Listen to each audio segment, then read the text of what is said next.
AP ప్రభుత్వం నిర్మించి తలపెట్టిన పోలవరం నల్లమల సాగర్ ప్రాజెక్టుపై సుప్రీంకోర్టులో విచారణ ఈ నెల 12కు వాయిదా పడింది. ఇందుకు సంబంధించిన మరింత సమాచారాన్ని మా ప్రతినిధి అరుణ్ అడిగి తెలుసుకుందాం. అరుణ్, చెప్పండి, సుప్రీంకోర్టులో విచారణకు సంబంధించి మీ వద్ద ఉన్న తాజా సమాచారం ఏంటి? సుప్రీంకోర్టులో ఈ రోజు నల్లమల సాగర్ కు సంబంధించి పోలవరం నుంచి నల్లమల సాగర్ ద్వారా రాయలసీమకు నీటి తరలింపు ద్వారా ఒక వినూత్నమైనటువంటి ప్రాజెక్టుకు ఆంధ్రప్రదేశ్ శ్రీకారం చుట్టబోతోంది.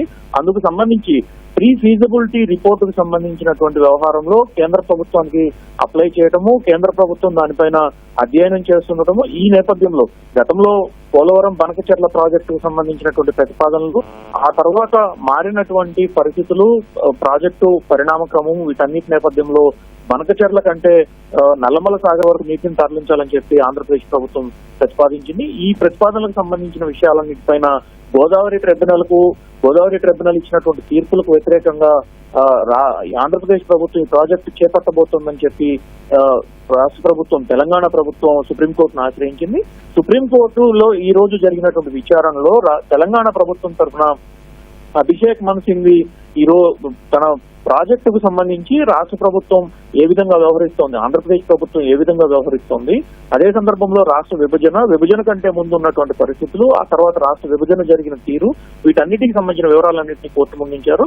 అయితే ఈ వివరాలన్నింటినీ ఈ వివరాలన్నింటినీ ఎక్స్ప్లెయిన్ చేస్తున్నటువంటి సమయంలోనే ఇటీవల కేంద్ర ప్రభుత్వం జలశక్తి శాఖ ఇచ్చినటువంటి ఒక కమిటీని నియమించినటువంటి కమిటీకి సంబంధించినటువంటి వివరాలను కూడా సుప్రీంకోర్టు ముందుంచారు. ఈ నేపథ్యంలో జోక్యం చేసుకున్నటువంటి సిజేఐ సుప్రీంకోర్టు ప్రధాన న్యాయమూర్తి ఇప్పటికే కమిటీ నియమించిందని చెప్పి మీరే చెప్తున్నారు. దాంతో పాటుగా ఇది కేవలం ప్రీ ఫీజిబిలిటీ రిపోర్టుకు సంబంధించినటువంటి వ్యవహారం అనే చెప్తున్నారు. వీటన్నిటి నేపథ్యంలో ఇప్పటికిప్పుడు ఇది సివిల్ సూట్ గా ఉన్నటువంటి వ్యవహారము, సివిల్ కి సంబంధించినటువంటి మ్యాటరు. సో దీంట్లో సుప్రీంకోర్టు జోక్యం చేసుకోవడానికి ఉన్నటువంటి జ్యూరిడిక్షన్ ఏంటి అని కూడా సుప్రీంకోర్టు ప్రశ్నించడం జరిగింది.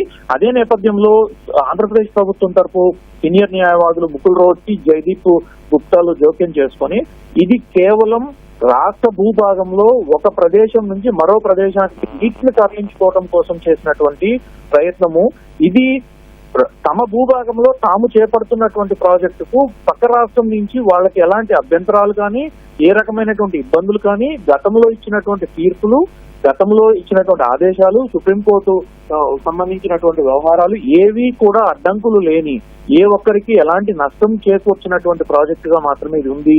కేవలం వరద జలాలు మాత్రమే దీన్ని వరద జలాల ఆధారంగానే ఈ ప్రాజెక్టుకు సంబంధించినటువంటి అధ్యయనం ద్వారా ప్రీ ఫీజిబిలిటీ రిపోర్ట్ మాత్రమే తాము తయారు చేసుకుంటున్నాము. నాకు ఉన్నటువంటి ప్రదేశంలో, నాకు ఉన్నటువంటి స్థలంలో నేను ఇల్లు కట్టుకోవడానికి పక్కన వాళ్ళ నుంచి పర్మిషన్ తీసుకోవాల్సిన అవసరం ఏంటో అర్థం కావటం లేదు అని చెప్పి ముకుల్ రోహత్గి ఈ సందర్భంగా సుప్రీంకోర్టు దృష్టికి అనేక అంశాలను తీసుకురావడం జరిగింది. అదే సందర్భంలో ఆంధ్రప్రదేశ్ ప్రభుత్వం తరఫు మరో న్యాయవాది జయదీప్ గుప్తా, తెలంగాణ ప్రభుత్వం దీన్ని అభ్యంతరం చెప్తోంది. కేవలం ప్రీ ఫీజిబిలిటీ రిపోర్ట్ తయారు చేయడానికే ఆంధ్రప్రదేశ్ ప్రభుత్వం కేంద్రం నుంచి అనుమతులు కోరుతోంది. అయితే ఇవేవి చెప్పకుండా, ఇవేవి కనీసం చూపించకుండా ఏకంగా తెలంగాణ ప్రభుత్వం గోదావరి నదిపై 100 ప్రాజెక్టుల నిర్మాణం చేపడుతోంది. దాన్ని ఏ విధంగా చూస్తారు? ఇది తీసుకునే సందర్భంలో అయితే దాన్ని కూడా పరిగణలోకి తీసుకోవాలి.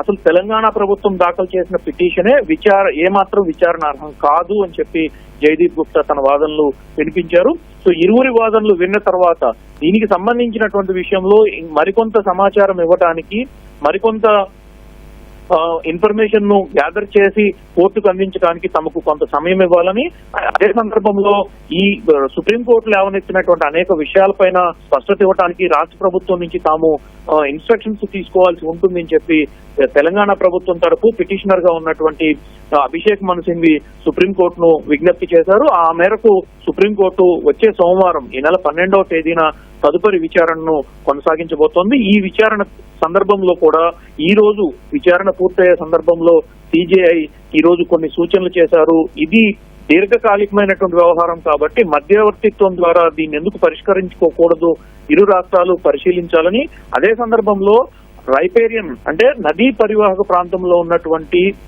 ఒక రాష్ట్రము కొన్ని ప్రాజెక్టులు నిర్మాణం చేపట్టేప్పుడు ఇతర రాష్ట్రాలకు, పై భాగంలో ఉన్న రాష్ట్రాలు కానీ కింద భాగంలో ఉన్నటువంటి రాష్ట్రాలకు కానీ ఇబ్బందులు లేకుండా తమ పరిధులు మాత్రమే చూసుకొని నిర్మించుకోవాల్సి ఉంటుందన్న విషయాన్ని పరిగణలోకి తీసుకోవాలని చెప్పి సూచించింది.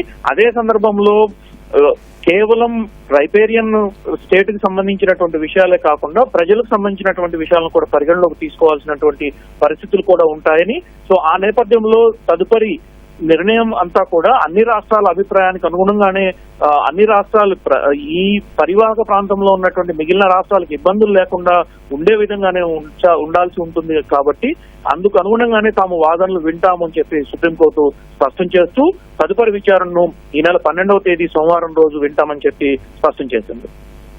ధన్యవాదాలు అరుణ్.